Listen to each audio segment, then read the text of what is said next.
திரு நாதன், தேர்தல் வாக்குறுதிகள் சொன்ன வாக்குறுதி, புதுசாக கொடுக்குற வாக்குறுதி, நிறைவேற்றின வாக்குறுதி அப்படின்ற அம்சம் ஒன்று.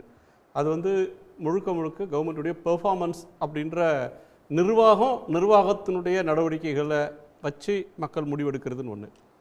பிரமாதமான அளவில் சாதனையான ஆட்சிகள் தோற்று போயிருக்கு. இமோஷனலான விஷயங்களில் பலர் ஜெயிக்கிறத பார்க்குறோம். இந்த தேர்தல் அப்படின்ற ஒன்றில் இன்னொரு ஆஸ்பெக்ட் கூட்டணியோட பலம், மக்கள் ஆதரவு. அதுக்கு அடுத்து ஒரு கூட்டணிக்கு தலைமை தாங்கக்கூடிய தலைவருடைய கிரெடிபிலிட்டி, அவங்களுக்கு என்ன செல்வாக்கு, மக்கள் அவங்கள எவ்வளோ தூரம் அக்செப்ட் பண்ணுறாங்க, அவங்க பாப்புலாரிட்டி என்ன.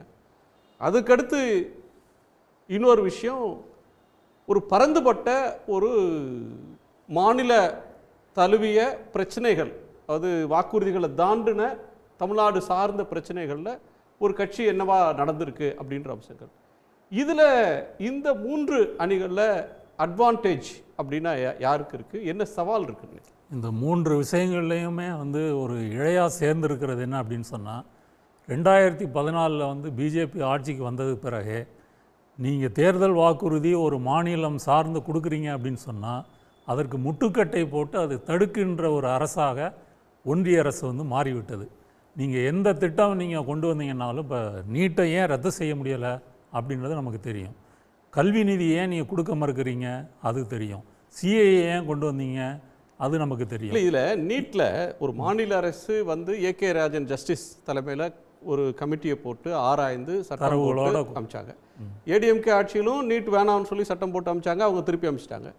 இப்போதும் அதே நிலைமை தான் பிஜேபி அரசு அது ஒப்புக்கொள்ள மறுக்கிறது. இதில் மாநில அரசுக்கான லிமிட்டேஷன்ஸ் என்ன, அவங்க அப்படியான வாக்குறுதியே தரக்கூடாது. மக்கள் நீட் வேணாம்னு நினைக்கிறாங்க, அதை வாக்குறுதியே தரக்கூடாதா? இல்லை, அதாவது இனிமேல் வரக்கூடிய காலங்களில் அது மேற்கு வங்கத்தில் இருக்கக்கூடிய திரிணாமுல் காங்கிரஸாக இருந்தாலும் சரி, தமிழ்நாட்டில் தீவிரமாக ஒன்றிய அரசு எதிர்க்கின்ற திமுகவாக இருந்தாலும் சரி, இது வெறுமனே ஒரு ஆட்சி நிர்வாகம் கட்சி சார்ந்து மட்டுமல்ல, இது ஒரு வீதிக்கு மக்களிடையே ஒன்றிய அரசை எதிர்த்து எப்படி ஒரு பெரிய அரசியல் பரப்புரை செய்து இதை உணர்த்துகிறார்களோ அதோடு சேர்ந்து தான் இது இருக்குது. இப்போ மகாத்மா காந்தி இந்த ஊரக வேலைவாய்ப்பு திட்டத்தை எடுத்துங்க. இப்போ நம்ம 4500 கோடி சுமையை நம்ம மேலே தள்ளுறாங்க. இந்த சுமை தமிழ்நாட்டின் மீது தள்ளப்பட்டிருக்கிறது. இது செய்தது பாஜக அரசு. இப்படி ஒவ்வொன்றத்துலேயும் செஞ்சிட்டு இருக்கிறாங்க. இதை உணர்த்த வேண்டிய ஒரு அவசியம் திமுகவுக்கு இருக்கிறது. அது தேர்தல் அறிக்கையோட மட்டும் முடிஞ்சிடல. இதை மக்கள்கிட்ட எவ்வளோ தூரம் இதை கம்யூனிகேட் பண்ணி இதை கொண்டு போகிறாங்களோ அந்த அளவுக்கு அவங்களுக்கு அட்வான்டேஜ். மற்ற கட்சிகளை பொறுத்தவரை இதில் ஒரு பேசாம மடந்தைகளாக இருக்கிறாங்க. இப்போ திருப்பரங்குன்றம் கேட்டிங்க, தாவேகா நண்பர் என்ன சொல்கிறாரு, இது இந்துத்துவ அமைப்புக்கும் தமிழக அரசுக்கும் உள்ள பிரச்சனைன்னு சொல்கிறாரு. இந்துத்துவ அமைப்பினர் யாரை எதிர்த்து பண்ணுறாங்க? தமிழக அரசை அல்ல. இங்கே ஒரு மதவெறியை உருவாக்கி சமூக நிலையினத்தை பாதிக்க செய்து முஸ்லீம்களை வில்லனாக்கி இப்படி ஒரு ஐடியாவில் அவங்க போயிட்டுருக்குறாங்க. அப்போ எல்லாரும் சேர்ந்து குரல் கொடுக்க வேணாம், அவங்கள எதிர்த்து குரல் கொடுப்பது முக்கியமாக, இதற்கும் எங்களுக்கும் சம்பந்தம் இல்லைன்னு ஒதுங்கி போகிறது முக்கியமாக. அதிமுக நண்பர் என்ன சொல்கிறாரு, மகாத்மா காந்தி பேர் எடுத்துட்டாங்க, 4500 கோடி செலவழிக்கணும், இதுக்கு பதில் சொல்லுங்கள் அப்படின்னு சொன்னால் கச்சத்தீவுக்கு போகிறாரு. இப்போ நடப்பில் இருக்கிறது இந்த பிரச்சனை. இதில் நீங்கள் பாஜகவோட கூட்டணியில் இருக்கிறீங்க, இருந்துக்கிட்டு எந்த முகத்தை வைத்துக்கொண்டு நீங்கள் மக்கள்கிட்ட வாக்கு கேட்பீங்க? அப்போது திமுகவை பொறுத்தவரை தேர்தல் அறிக்கை என்பது ஒரு அம்சம்தான். அதை நிறைவேற்றுவதற்கு ஒன்றிய அரசை எதிர்த்து மக்களிடையே தீவிர பரப்புரை செய்யணும். அதை ஏற்கனவே அவங்க செஞ்சிட்ருக்கிறாங்க. அவங்களுக்கு உதவுகின்ற விதத்தில் மற்ற கட்சிகள் யாரும் இதை பற்றி ஒரு பிரியன் சார் சொல்கிற மாதிரி ஒரு கிளாரிட்டி இல்லை. ஏன் இல்லை? தேர்தல் அறிக்கை அப்படின்றது மக்கள்கிட்ட இவங்க கொடுக்குற ஒரு உத்தரவாதம் மாதிரி. அதன் அடிப்படையில் வெவ்வேறு காரணிகளில் ஒரு வாக்களித்தாலும் கூட ஒரு இவங்க ஆட்சிக்கு வந்தால் இந்த கோரிக்கையை நிறைவேற்றிடுவாங்க, இது நடந்தால் என் வாழ்க்கையில் மாற்றம் வந்துடும் அப்படின்னு நம்பி மக்கள் வாக்களிக்கிறாங்க.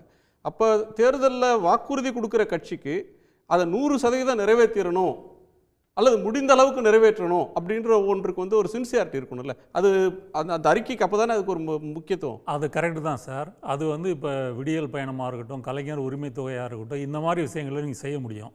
இப்போ டீலிமிட்டேஷனை திமுக தீவிரமாக எதிர்க்கிறது.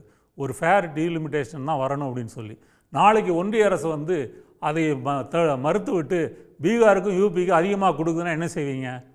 இப்போ தேர்தல் அறிக்கையில் அதை பற்றி சொல்கிறீங்க. தமிழ்நாட்டுக்கு வந்து ஃபேர் டீலிமிட்டேஷனுக்காக நாங்கள் வந்து போராடுவோம் தான் சொல்ல முடியும் இல்லையா? இப்படி பல பிரச்சனைகள் வந்து இருக்குது. பிஜேபி வந்து இப்போ என்ன செய்யுதுன்னா, எல்லா பிரச்சனைகளையுமே அதிகாரத்தை அவங்க கையில் எடுத்துக்கொண்டு மாநிலங்களை ஆட்டி படைக்கின்ற ஒரு நிலைமைக்கு வந்து போயிட்டாங்க. அதனால் தேர்தல் அறிக்கை மட்டுமே அதை செய்ய முடியாது, மக்களிடையே பரப்புரை வந்து செய்யணும். அதனால் முதலே நான் சொன்னதை திரும்ப வலியுறுத்துகிறேன், ஒன்றிய அரசு தான் இன்றைக்கு தமிழக மக்களுக்கு, தமிழக ஆட்சிக்கு வந்து வில்லனாக இருக்குது. அந்த வில்லனை எதிர்த்து யாரு தீவிரமாக சண்டை போட போறாங்க? யார் ஹீரோன்னு? வில்லன் வந்து டெல்லி. ஆமா, ஹீரோ யாருன்னு? உடனுக்குடன் செய்திகளை தெரிந்து கொள்ள சன் நியூஸ் பெல் ஐகானை கிளிக் பண்ணுங்க.